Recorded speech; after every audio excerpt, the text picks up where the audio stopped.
Hey, welcome into the Western Gallery.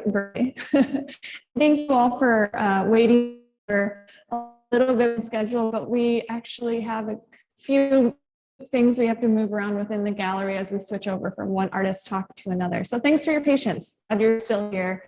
I think it is absolutely worth the wait to hear about Iz's today. We'll be Tammy Landis. I am the curator and museum educator of the Western Gallery. And it's been a pleasure to work with these artists, the BFA artists on this exhibition tonight. And I have to say very specifically, when I was trying to think about the theme for this has worked a lot in my mind when I was thinking about materiality and the material, because in this talk is very particular about the tactile, the feel of something and the experience of something. So I'm excited for you all to hear a bit more about the body of work that's behind us. But just two things, we're chatting, Iz and I will be chatting 20 minutes. Time, if you have questions, please go ahead and plug it into the chat. And we, towards the end, we'll try to address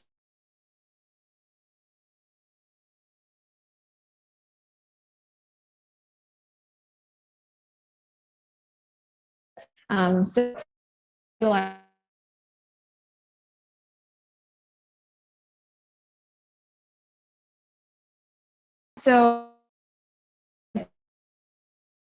it is a pleasure. Think back to, I don't know, maybe it was February when we were chatting virtually in your studio. Yeah. And I remember being so excited about the work that you had going. I remember you asking me if you could have live candles in the gallery, and I said no. So it's great to be full circle and to see where you are and have this finished body of work that is sitting behind us. So congratulations, Iz. Thank you. You've done a lot, you've accomplished a lot. You know, through a pandemic, you've completed your BFA year. So very exciting. Thanks. Yeah. So let's dive right in. Can you talk through what are we looking at? And tell us a little bit about the material makeup of this, because I know virtually they see something, but they have one idea of what it is, but actually tell us what we're looking at and what this is all about. Yeah, so I guess the first thing when you walk in is a big floating staircase made out of fabric. That was sewn and constructed and is hanging with fishing line from a pretty big wooden frame that I made also.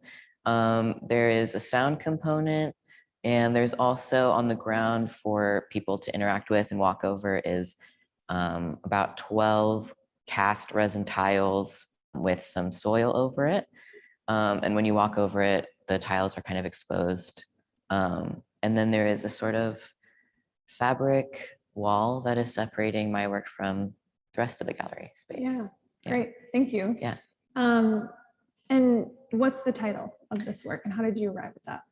The title is Claiborne Street, Spirit of the Staircase, in parentheses, I think. I don't know if it's the other way around.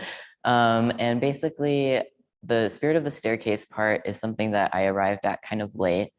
And it is referencing a sort of French phrase that means you're at a party and something happens, you're having a conversation, and you're already on your way out, and you think of the perfect comeback to a sort of quip that was made about you. And I thought that was pretty funny because it's like you're on the staircase and it comes alive and you're possessed with this experience of finding the perfect thing to say and it's too late. And Claiborne Street is the street that the house that I'm sort of referencing indirectly with, or directly with this sculpture.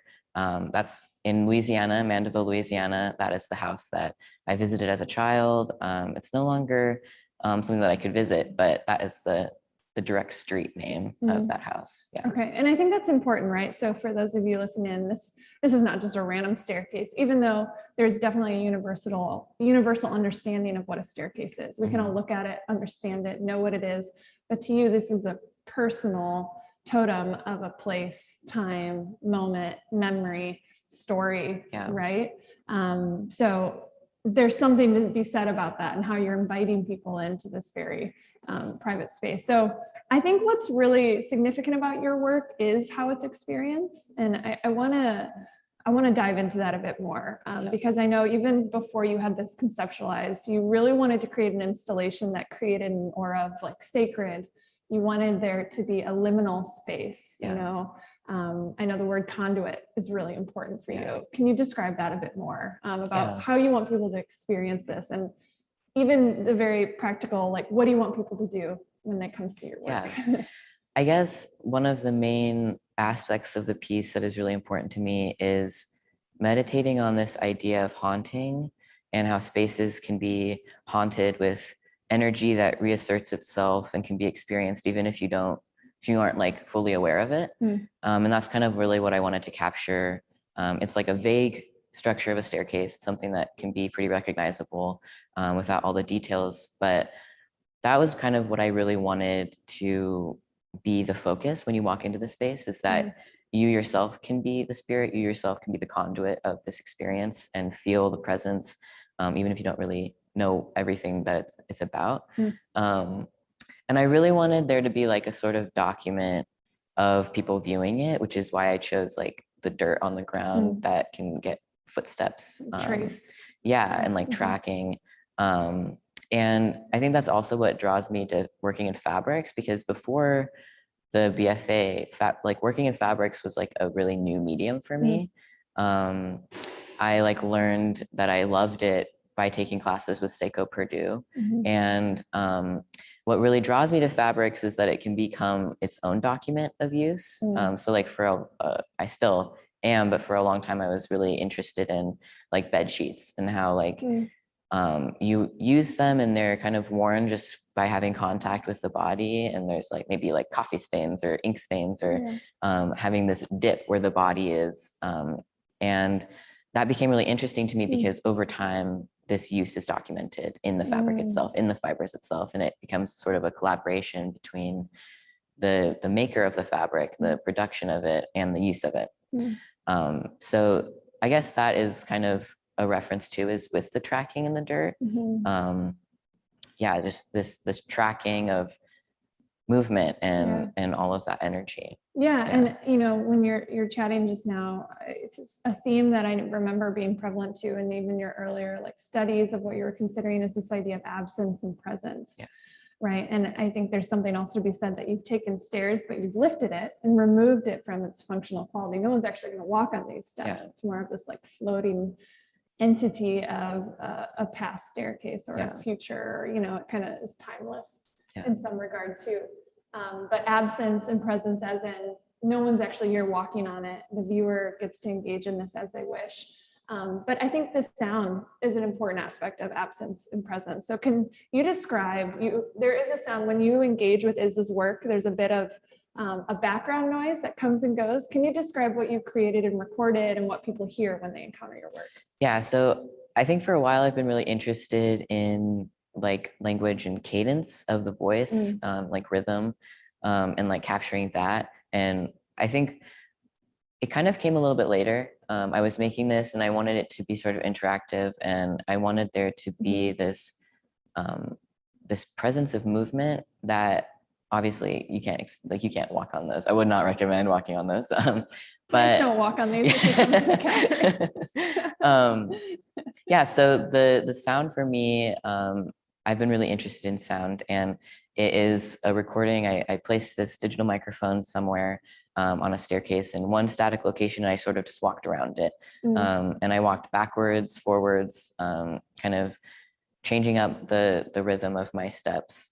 And then underneath all of that is sort of a very distorted recording of my mother talking about her experiences in reference to the house and the experience that I was meditating on when I was making this piece, in a way that is like, you can't really hear the actual words that are made up, but when I hear it, I hear like this rhythm of my mom's voice. I hear the cadence of my mom's voice, and it is really important to me that that aspect is there, even if it's more of a hum for people who, you know, they don't know that that's a part of it and they can't really make up it. So that is what the sound is for me. And I do feel like as it went along, it became more and more of an essential aspect of the piece. It really does activate it, right? Because it's still. It's not, you don't actively see people, you know, it's sitting and hanging and suspending, then to hear footsteps on a hard surface, but this is a soft surface. Yeah. Right? You have this dichotomy too of that presence. I think it's really strong. So I hope you all can come in and, really experience this aspect of the work. So I had to share with you this morning, I was talking with the gallery has security, right? We want to keep things safe. And a police officer was here checking in on things and heard the installation and kept turning her shoulder because she thought someone was walking around in the space. So there's absolutely that quality of, sensing somebody. Yeah. And for you, I know that sensing and perceiving is of a memory of a place, of a time, and a person or persons, I think is really strong. So even without looking at your work, you can kind of feel it and hear it and understand what's going on. But I wanted to share that with That's you. really funny. But you're accomplishing what you wanted to achieve in sound. So, kudos to right, for tapping into that multisensory aspect of contemporary art that is really important. I think the sound adds a lot to it. So I wanted to talk about, within the fabric that you've created, you dyed this cloth, you put the text on it. What does it say? What are the words? Because from far away, you might not be able to see it, but I know my colleague Chris has the images of his work that you can see some of the details. Yeah. But tell us about the text that you decided to put on the steps. Yeah, so it's a repeated word. I did it repeated forwards, and then I turned the fabric over and I repeated it the other way. So it kind of is like a mirror image. And the word is the German phrase for a moment of silence. And what struck me, well, to be honest, I really liked the way the word sounded, and the graphic quality of the word on the fabric. So that was definitely a main part of it, is the aesthetic quality of the word, and when I chose what I wanted to repeat on it. And the moment of silence portion is definitely in having conversations with my mom about this experience. The main thing was that even though there was a little bit of fear there for her, it was completely silent and it was brief, and she felt like it was okay. And so as I was making it, as I was, cutting and sewing and dyeing and pasting over and over and over again, and it was probably a week every single day, just kind of nonstop doing it. While the mechanism and the physicality of it became sort of almost machine-like, because I was just doing it over and over again, and I wasn't really aware of all of the different parts that made up creating it. It became more of a rhythm, and it became more of a meditative practice of like just repeating over and over and over again, and being, for the most part, very silent and alone the whole time. And I think that it kind of adds a graphic quality that wasn't originally going to be part of it. I wasn't originally going to do the catazome on the stairs, and I'm really glad that I did, because I think that it added a lot to it. But I think choosing that word, choosing this moment of silence, it elevates it to respect. And that's kind of what I wanted to, of having respect and care and attention to memory, to borrowed memory, to that. Yeah. So speaking to that even more, right? You continue to say it seems like a shared memory in place with your mom in particular. And I don't remember, but is your mom able to come experience this work? Yes, she actually already did. She did. Okay. So for her, sharing this memory with you, is there much that she shared with you about how it felt to encounter this finally, as it sounds like it's a deeply personal place for you both, this memory? I will say that the memory itself is not my memory. It was something that like she was telling me as a child that I don't think that she expected me to latch onto so much. And even as a kid, I became sort of obsessed with this story, and I didn't really process how it has informed and impressed upon me all of these different things until like now. And I'll probably still be uncovering that. But I think when she saw it, she did share with me that she felt very honored that I was like making work about it. I think that was kind of unexpected for her. And the whole time I was installing, I was just like, I want my mom to think this looks cool. Like I want my mom to like this experience. And I'm really glad that she got to see it and experience it. Is she listening to this too? I think she'll probably listen to the recording. Okay. Yeah. Well, Mom, well done. That's great. Yeah. But that's really significant, that it's shared and that your mom has been able to come, see this and experience it. I think that's really fantastic. I hope I can meet your mom at some point and see, how she feels about it. Jen rocks. That's awesome. So I think we're going to pause for a moment. I think we have a question. So Chris, if you wouldn't mind, could you go ahead and read us a question and Iz can tackle that one? Yeah, absolutely. We've had a little bit of signal trouble, so can you hear me clearly? Yeah. Okay. The first question that we have here is from Pierre, and Pierre wrote French. I don't speak French. I speak a little bit of German, so I can pronounce the other word, but I can't pronounce what Pierre wrote without sounding foolish. So I'm just going to sound foolish and pronounce it wrong. And thanks for bearing with me, and thank you, Pierre. And I apologize in advance. This is the question. Now that you have the work set up, have you come to a new place of understanding in the spirit of the idea of l'esprit de l'escalier, formally or conceptually? Yeah, I think I definitely have. Thank you for that question. And you did a great job, Chris. I think I might be maybe reading into it a little bit more than what was originally intended as sort of a humorous phrase of explanation. But I think for me, I've definitely come more into an understanding of trying to place my thoughts. I guess the phrase of and the meaning of understanding and finding the perfect comeback after you're already out the door is something that I come back to a lot. And I think that I'll probably keep coming back to that and sort of revisiting that in terms of this piece a lot, because I think it's still emerging for me of the meaning and the spiritual aspect of and sharing this experience with my mom. But I guess for me, it really it is sort of the underneath of it all is this gesture of reaching and this existing in a transitional space that I kind of just have to be okay with. I don't know if that really answers the question. Yeah, and I actually made a note. I remember we talked about something similar to just add to this, and I wrote in quotes, you shared, you wanted to, with this installation and your final work, you wanted to create or have okay, let me back up. You had a desire to have emotional transparency through the work. You know, you don't want things to be hidden. You want them to be transparent, just like you said, like putting it out there and just working through it and dealing with it. And I think that furthers what you were kind of just commenting on. But thank you for sharing that. Good question, Pierre. I think that's a big part of your work and what you've been processing and what I think you're going to continue doing. So it's exciting to see you launching your career-based first, with this work, moving you forward. Do we have another question, if I remember correctly? Yeah, let's get to that. There is another question. Is there a significance to incorporating these German and French elements, Gedenken Minuten and Spirit of the Staircase?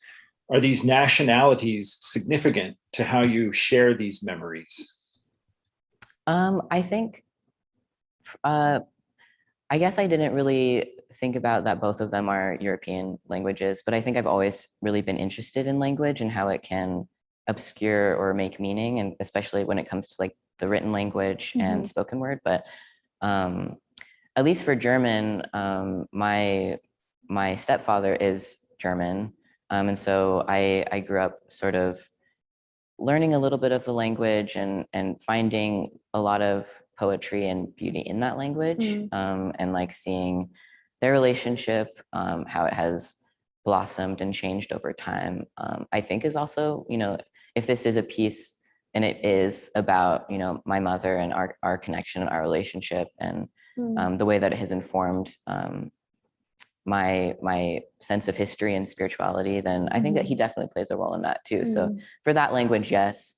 And for French, I wouldn't say that I have a personal super deep connection to French, but definitely the phrase has become a big part of the piece for me. Yeah. Mhm. And like you shared, cadence and spoken Yeah. in the romantic languages, Yeah. some of them, that speaks very clearly to nuances and poetic sounds, and even spiritual, like words, language you don't know, it creates another Yeah. side of things as Yeah. well, or not your first language. Yeah, exactly. Great. Good questions. I think those are all, specific points to your work that we haven't necessarily addressed yet. Yeah. So what I do want to chat about, if we can, what's next for you? People might be wondering what is going to be doing in 3 years. I know you don't know. Oh, yeah. What are your hopes? I mean, do you want to take a break? Do you want to get into some other line of work? Do you want to continue creating bodies of work, get an MFA? I definitely don't think that I would take a break. I think it will be a little bit challenging because I have had such a wealth of knowledge and resources because of the facilities on campus. Yeah. But I definitely want to move more into a direction of more large scale, definitely, because if space permits, of course, in my very small apartment, but definitely fabric structures and exploring that a little bit more, adding more mediums to it. So not only catazome and resist dyeing, but other forms of sewing and textiles and adding that to it. But ultimately, I think I just want to keep creating as best I can and continuing with a disciplined practice. I think what I've run into a lot is that my thinking comes a lot more. Like I spend a lot of time ruminating, and I think having time outside of school to focus more on making will be really important to me. As for grad school, maybe I would love that. I think it also depends on the world, the state of the world, and definitely taking a little bit of a break in between for sure. Yeah. I'm glad to hear you say you want to continue working with fibers, because I think that stood out to me a lot when we were first chatting in February. Your awareness of what that material carries, just the idea of touch. I remember you talking about comfort and concealment. I mean, you were looking at it from so many angles that I haven't heard, and so many, and such an emerging artist. I think you approach it with such, I don't know what word, like tender care, for the material. And I think it's very evident, in your work. So I would applaud you in continuing with fibers. And I think there's something to be said about sounds and, your ideas of language and how that fills a space. Yeah. I think that is a really successful aspect of your work as well. I know it was kind of added later, but I think it's a really strong aspect of your work. Thank you. So unfortunately, we're already out of time. But this has been really great. I know for me personally, I continue to benefit when you share about your work, and it's really nice to have you here in front of your work, chatting for our audience. And so we hope, those of you that are listening in, please do come in and experience this work and kind of be transformed. I mean, there's something to be said about stairs, stairs transport you from one level to another. Yeah. Right. And I think when you come and experience these stairs, even though you're not stepping on them, you're experiencing them and coming underneath them, I think you'll be carried into a different story and your own little portal, your own little space. It's not necessarily exactly what is his own memory, but you'll be, brought to another space. So I hope you feel that through this materiality of this work. So go ahead and look online, look at our hours. I'm at the Western Gallery, schedule an appointment, and we look forward to having you in. And I also just want to say, I know that today is Give Day at Western Washington University. And if you're interested in giving towards efforts like the Western Gallery, the work that I do in supporting artists, within our exhibition space for programs, talks, performances, please consider giving to the Western Gallery today. And thank you again for participating. Thank you for being present. And thank you for making work that's feels significant to talk about, right? It's one thing to have aesthetically pleasing work, but also profound and deep personal work is really significant. So thanks for your work. Thank you. Yeah. Thank you. Thank you, everyone. Enjoy the rest of your day. We'll see you on our other talks.